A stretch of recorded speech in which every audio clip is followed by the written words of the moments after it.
Leitura do capítulo 7 do livro Cristo, o método da não-violência. Subtítulos: Martírio planejado. No sistema desaparece o egoísmo separatista. A potente personalidade de Cristo. O inovador. O Cordeiro de Deus. São Francisco. O método da não-violência. Como o inerme pode vencer enquadrando-se na lei. Observemos a vida e a paixão de Cristo ainda sob outros aspectos. Ele dá o grande salto em direção ao S e o vemos neste supremo momento em que se conclui o ciclo involutivo-evolutivo, porque ele percorreu o caminho do retorno ascensional. Os executores da paixão, tantos e diversos, cada qual ao seu modo e movido por seu próprio interesse, coordenam as suas ações num quadro único e as fazem convergir ao fim visado por Cristo. Todavia, eles não o conhecem. Isto faz pensar num plano pré-estabelecido que não está na mente deles, mas na lógica da lei, que funciona no momento devido. Cada um deles é um músico que conhece e toca apenas seu próprio instrumento, e todos em conjunto formam uma orquestra. Somente Cristo é consciente do verdadeiro significado de suas ações, que se dão no meio de uma multidão de ignados. Em Cristo, o Espírito se revela nítido e potente em cada momento. A cada passo, ele mostra segurança, precisão, tempestividade, nenhuma vacilação própria de uma tentativa. Cristo exprime a luz, os outros expressam as trevas. Enquanto estes tateiam, Cristo sabe. Ele vai direto ao seu objetivo, os outros tergiversam, oscilam, movem-se ao acaso, a seu capricho. Nada compreendem da missão de Cristo e executam seu próprio jogo.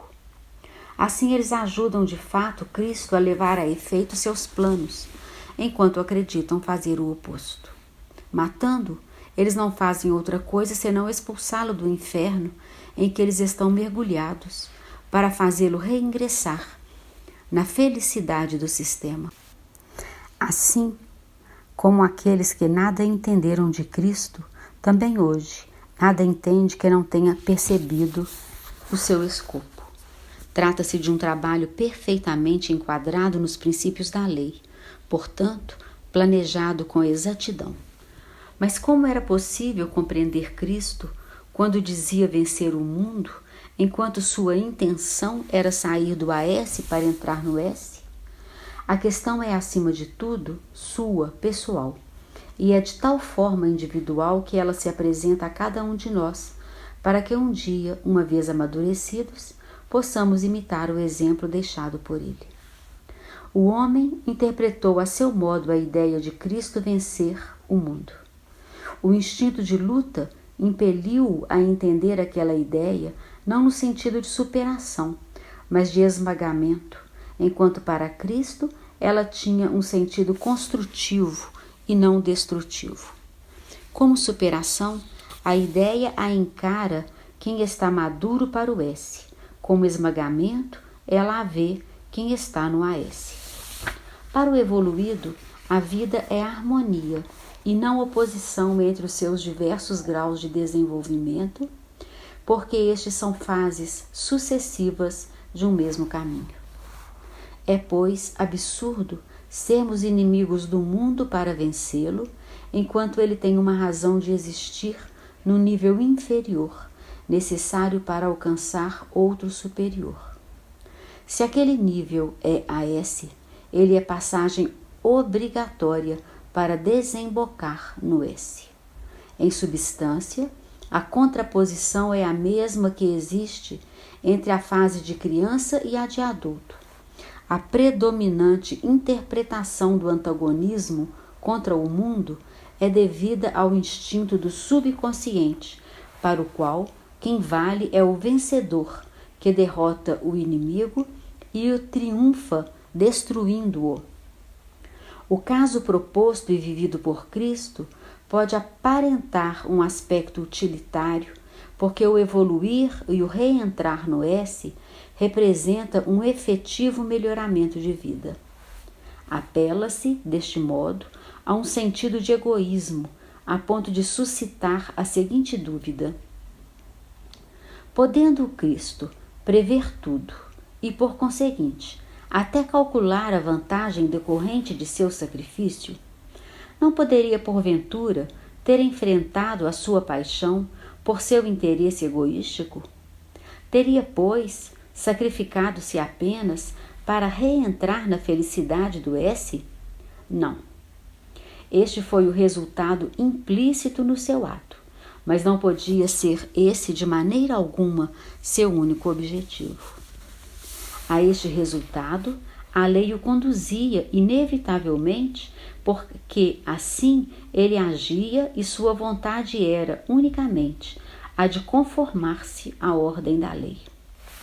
Justamente porque Cristo regressava ao S, a sua forma mental não podia ser senão deste tipo, orgânica e unitária, e não de tipo AS, isto é, individualista e separatista. Ora, uma atitude egoísta ter-se-ia Cristo oposto ao S, seguindo a psicologia dualista própria do AS, negando-se, assim, a alcançar o fim que ele próprio propunha. Desse modo, Cristo teria feito o contrário daquilo que ele desejava fazer, e isso é inadmissível. O princípio egoísta faz parte da cisão dualista do AS-S e não pode ser aceito por quem, reingressando no sistema, sai desse dualismo. Logo, não existe mais isolado do todo, movido pelo seu próprio interesse. Tudo isso desaparece quando se chega às portas do sistema. Então, fica apenas a necessidade de viver em ordem, aderindo à lei. Esta é a vantagem, o interesse, a satisfação que então se procura. Nisto consiste o endireitamento da forma mental de quem se encontrava emborcado no AS. Mentalidade excepcional para quem vive no nível comum. Portanto, o principal fito de Cristo não era pensar em si próprio, mas no cumprimento do seu dever perante o Pai, segundo a lei. A indiscutível vantagem de reentrar no S, isto é, de ascender a um mais elevado tipo de vida, era um efeito consequencial da atitude de Cristo, e o seu escopo, agora, era o triunfo da lei na ordem. Que seu objetivo fosse o endireitamento, vê-se no fato de que aquilo que para um homem comum teria ficado em primeiro plano, para Cristo torna-se secundário. Enquanto o que para aquele homem é secundário, torna-se para Cristo a coisa principal. É natural que no sistema tudo se encontre em situação invertida em relação ao antissistema. Para poder ter acesso ao sistema, é necessário ter conquistado do mesmo a forma mental, porque esta acarreta um existir de tipo coletivo, que não admite elementos de tipo oposto, assim como em nosso organismo não deveria ter acesso nenhuma célula de tipo canceroso, egoísta e separatista. Observemos um outro aspecto da paixão de Cristo. De que tipo é o sacrifício? E que tipo de personalidade revela? Também São Francisco teve a sua paixão, a dos estigmas, assim como a cruz foi para Cristo a apoteose de sua vida. Trata-se, contudo, de outro tipo de sacrifício que revela uma personalidade diferente. Temos dois sacrifícios entre os quais o do Cristo se poderia chamar de ativo e o de São Francisco passivo. Cada um dos dois se oferece como modelo, mas Cristo não se põe diante do Pai na mesma posição em que São Francisco se põe diante de Cristo. A obediência de São Francisco é a de um sequaz, a de Cristo é a de um iniciador. Quando este obedece à lei, ele obedece, na verdade, à sua vontade de obedecer. São Francisco imita o Mestre. Cristo é ele próprio o Mestre. Ambos se submetem, mas o primeiro em forma masculina, o segundo, diríamos, em forma feminina. Cristo se submete livremente, por exigência de disciplina, por um princípio hierárquico de ordem, perante o Pai, que ele reconhece como seu chefe, assim como se sujeita à lei, que é o seu código. São Francisco se submete como um escravo, por amor, dá-se passivamente, e com os estigmas recebe na própria carne a marca de Cristo. Este, pelo contrário, é independente, é um inovador, não um repetidor. Ele respeitou o pai como no relacionamento do soldado para seu superior, não como um amante apaixonado. Estas observações nos ajudam a compreender o significado da figura de Cristo apresentado como cordeiro e vítima num rito expiatório. Cristo não foi nada disso, pelo menos na medida em que a sua imagem foi deformada por superestruturas posteriores para satisfazer os desejos dos crentes. Cristo era uma personalidade potente e autônoma. Ele quis o próprio sacrifício e não o aceitou de ninguém. Ele obedeceu à lei porque assim quis, e não porque fosse a lei a impor-lhe obediência. Isso sucede apenas no AS, onde o ser não tem consciência para autodirigir-se. O acordo se deu com espontaneidade e convicção, sem nenhuma passividade. Obedecendo à lei, Cristo, no fundo, obedecia a si próprio, porque ingressando no S, ele se identificava com a lei. Na hora da sua paixão, a vontade de Cristo era a vontade do Pai. O alcançado grau de evolução fazia de Cristo um elemento do sistema. Se uma dívida existia, era necessário pagá-la e Cristo devia ser o primeiro a querer isto. Quem é um elemento do S é também um elemento da lei, uno com o Pai. Assim sendo, a qualificação de cordeiro se adaptaria mais a São Francisco. Cristo era um leão, impôs a si próprio comportar-se como um cordeiro. Ele não foi nenhum imitador, nem repetiu o evangelho de um outro, mas inventava o seu.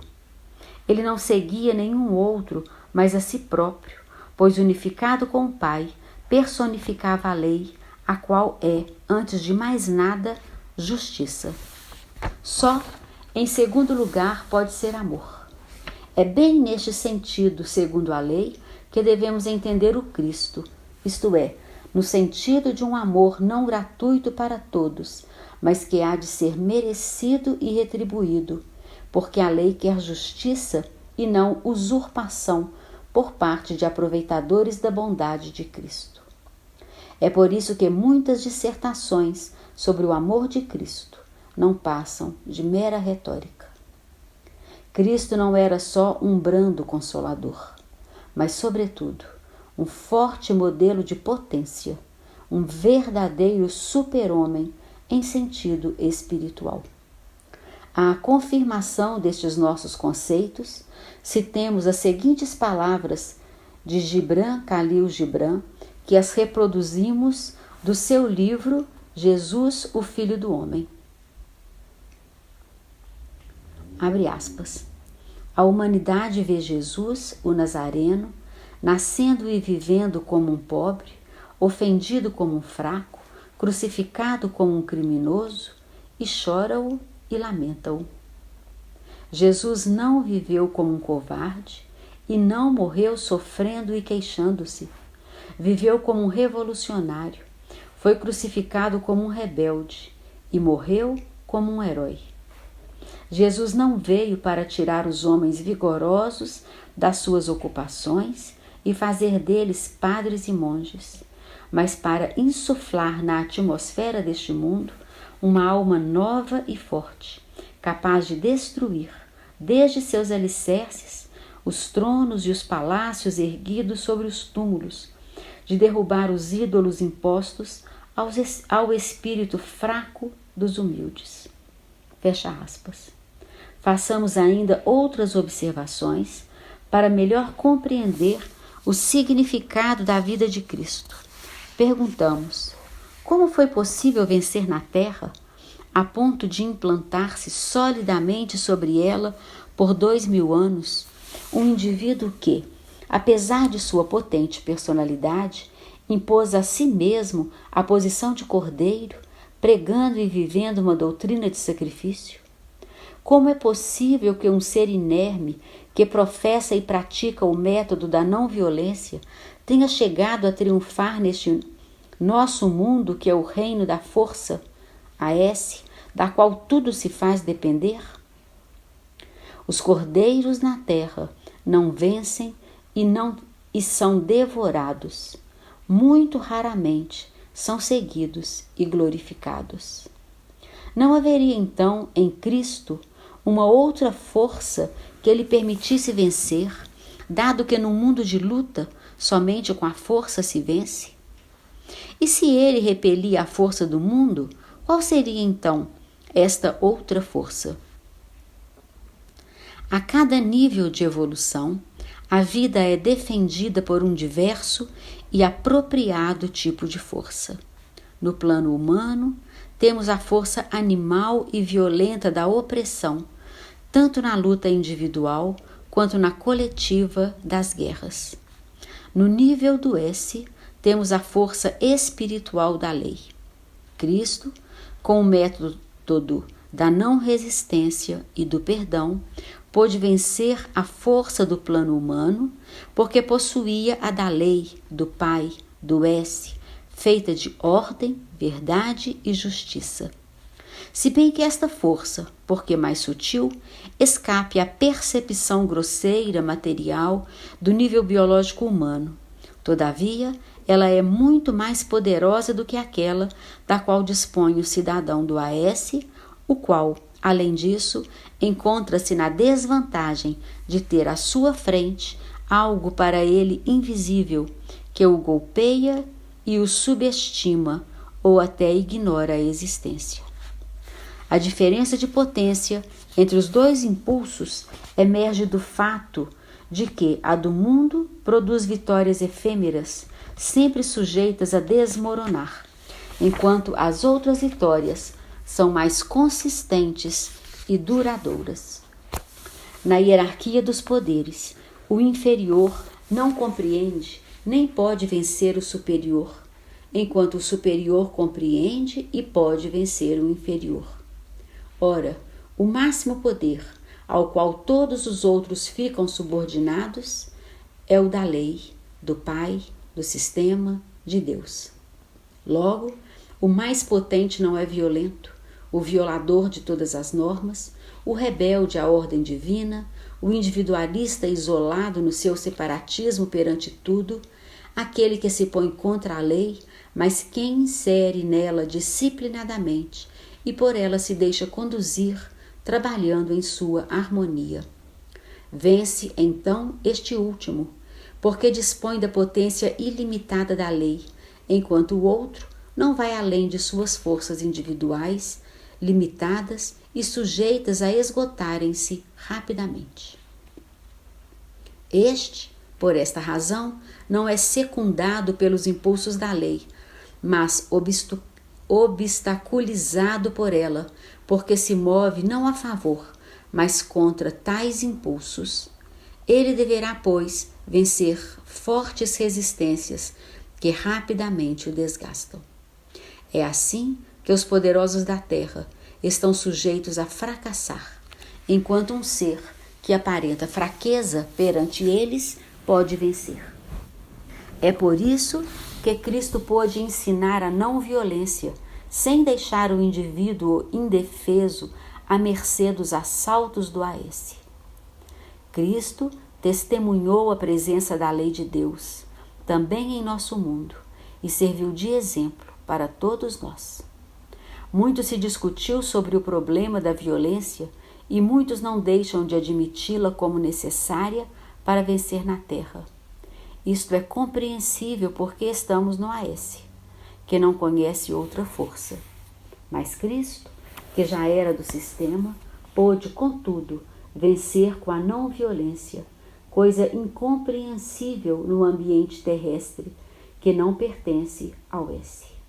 Desse modo, explica-se como Cristo, mediante um pacifismo inerme, tenha conquistado o mundo. O indivíduo do AS é débil, porque desgastado pelo atrito de seu próprio egoísmo com o dos outros e fica isolado de todos. O indivíduo do S forma, pelo contrário, uma unidade compacta com todos os outros, porque as forças de cada um se somam em vez de se elidirem. O indivíduo do AS é anárquico e se revela um centralizador contra todos os demais indivíduos que, imitando-o nisso, põe-se contra ele. O indivíduo do sistema é ordenado, disciplinando-se de maneira orgânica, e assim cada elemento colabora apoiando o outro. Ele conhece os limites dos seus direitos e deveres, respeitando os de seus semelhantes. O ser do AS não conhece outros limites ao seu egoísmo invadente, fora da resistência que lhe é oposta pelos outros egoísmos que constituem seu único freio. No primeiro caso, goza-se de segurança e paz. No segundo, sofre-se de desconfiança e luta corrosiva no caos. No primeiro caso, a disciplina é confiada ao sentido de responsabilidade do indivíduo. No segundo, a reação do próximo está em contínuo estado de guerra. O emborcamento próprio do AS fez com que cada fragmento desejasse fazer-se centro do todo para dominá-lo, em vez de subordinar-se como parte desse centro. Ele é a causa da fraqueza do cidadão do AS, enquanto o comportamento contrário é a fonte da verdadeira força do cidadão do sistema. Disto se vê a quão grande diferença e a quais trágicos efeitos conduz o método de vida do princípio separatista do AS, em contraste com o princípio orgânico próprio do S. Assim, o primeiro é fraco e fica vencido, e o segundo é forte e vence. Eis então a força de Cristo em veste de cordeiro. Ele possuía a força da lei e do Pai, que é mais poderosa do que todas as forças humanas. Eis como o Cristo, sem recorrer à força do mundo e indefeso, segundo a lógica desta, ficou defendido pelas forças da vida e, inerme, mas poderoso, pôde vencer. É por isso que Cristo voltou-se para o alto, jogou tudo por tudo e deu sua vida, porque ele tinha a certeza de vencer. Esta segurança lhe vinha de seu conhecimento da lei. A conduta de Cristo não revela nele dúvida alguma. Ele sabia que estava com o Pai e que o Pai estava com ele, constituindo a sua lei garantia de vitória. Era como se ele estivesse arriscando, mas bem sabia que a vitória final lhe pertencia.